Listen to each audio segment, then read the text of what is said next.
बिस्मिल्लाहिर्रहमानिर्रहीम। अस्सलाम वालेकुम दोस्तों, बुजुर्गों, बहनों, भाइयों। आज हम इस मालूमाती वीडियो में हम वही के मैनी को इल्म के माखाज के तौर पर दरियाफ्त करते हैं।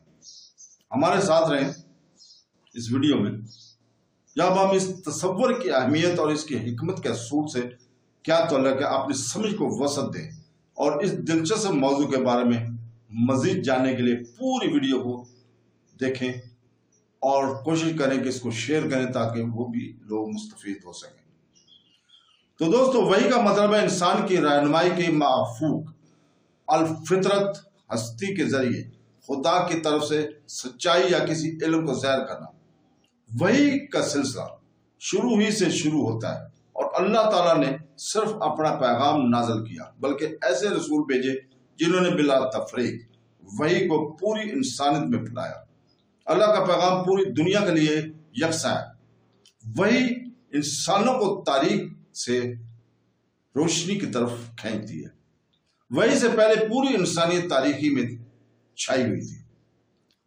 वही के अमल से पहले इंसाफ, हक, कानून, एहतराम, तालीम का कोई तसव्वुर नहीं था। नाख्वानदगी, अंधापन तारीखी की वजह से हकीकी रहनुमाई का फकदान है।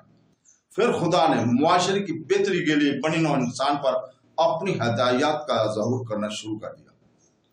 कुरान में सूरह अल हजर की आयत नंबर 9 में अल्लाह ताला कहते हैं, यकीनन हमने नसीहत को नाज़िल किया है और हम ही इसके निगहबान होंगे।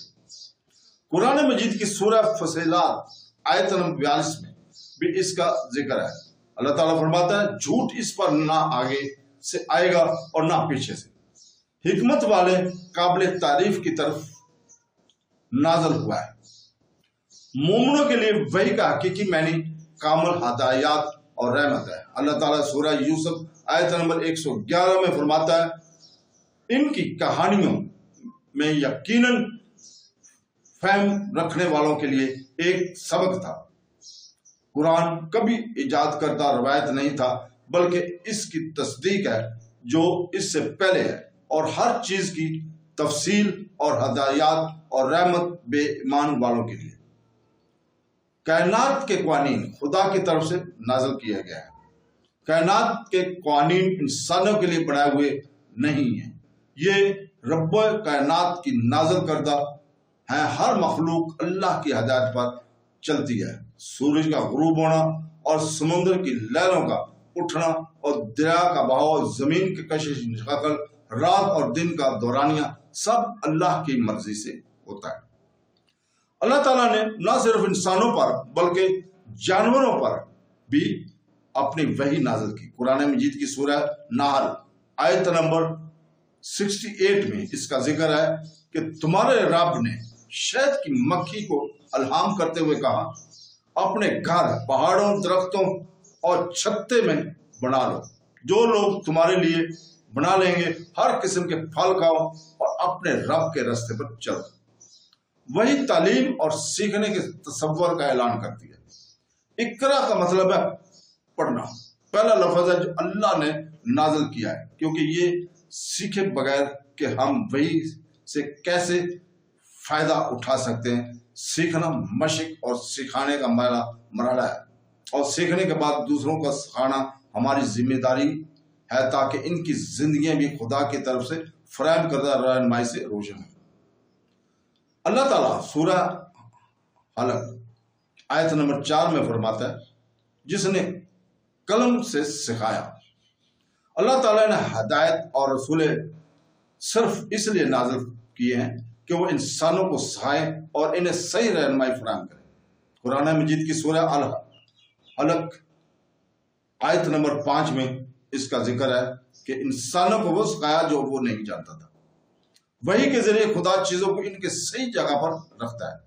वही से पहले हर कोई अपने खुद साख्ता मामूदों को पूजा किया करता था। अल्लाह ताला ने बनी नौ इंसान पर वाज़ा किया कि अल्लाह एक है और इस सारी कायनात का पैदा करना है और अल्लाह के सिवा कोई इबादत का मुस्तहिक नहीं। अगर वो हम हदायत के बावजूद ऐसा गुनाह करते रहे तो जहन्नम में इसका मुकद्दर ہے جو عذابوں سے بھرا ہوا ہے۔ اللہ تعالیٰ نے سورہ زعفر کی آیت نمبر 74 سے 76 میں اس کی وضاحت فرمائی ہے، لیکن بدکار ہمیشہ کے لیے جہنم کی عذاب میں مبتلا رہیں گے۔ یہ ہم پر ظلم نہیں کرتے بلکہ وہ اپنے آپ پر ظلم کرتے ہیں۔ اللہ تعالیٰ سورہ بقرہ کی آیت نمبر 23 میں کافروں کو نصیحت کرتا ہے اور فرماتا ہے، اور اگر تمہیں اس میں شک ہے جو ہم نے اپنے بندوں محمد صلی اللہ علیہ وسلم پر نازل کیا ہے تو اسے جیسی ایک صورت بنا لو اور اللہ کے سوا اپنے گواہوں کو بلا لو اور تم سچے ہو، اگر تم سچے ہو۔ وہی عالمگیر ہے، اللہ رب العالمین، اور تمام مخلوقات ایسی ہیں، اسی لیے خدا کا وہی عالمگیر ہے، کیونکہ ہر فرد خالق کے لیے برابر ہے۔ صحیح سمت سچائی سب کے لیے ہو جو کبھی مختلف نہیں ہوئی۔ اللہ تعالیٰ انسانیت کی کامیابی چاہتا ہے اور ان عذاب سے روکتا ہے، اس لیے زندگی کے ہر مسئلے سے متعلق ہدایت نازل فرماتی ہے۔ اجتماعی طور پر